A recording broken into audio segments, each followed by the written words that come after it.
kabila ng mga puna, isinama pa rin ng DBM sa panukalang budget ng bansa sa 2015 ang tinatawag na Special Purpose Funds o SPF.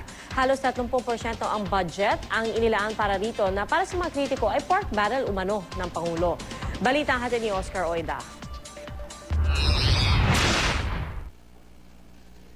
Minsan ang binansagaan ng mga kritiko ang Special Purpose Fund o SPF bilang pork barrel umano ng presidente. Ang SPF ay mga lump sum fund na nakaantabay para sa mga programa at proyektong di pa natutukoy sa panahong nilikha ang budget. Sa kabila ng panawagan ng mga anti-pork barrel group na buwagin ng SPF, kabilang pa rin ito ng panukalang budget para sa 2015. Pero hindi naman daw ito kalakihan, sabi ni Budget Secretary Butch Abad.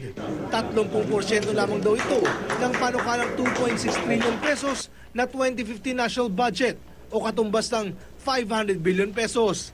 Ito'y alokasyon para sa Office of the President na maaaring hugutin sa panahon ng kalamidad at para sa iba pang gamit.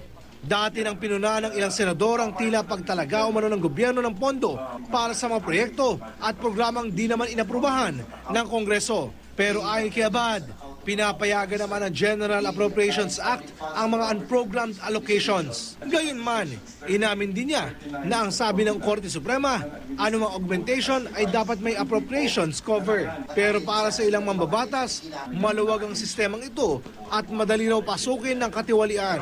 Parang hindi transparent ata yung pagkagawa nun.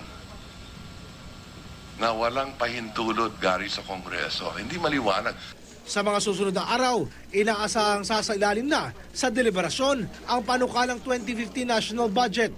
Ang pinakamalaking bahagi nito ay tinalaga pa rin sa mga serbisyong panlipunan, infrastruktura at pambansang depensa.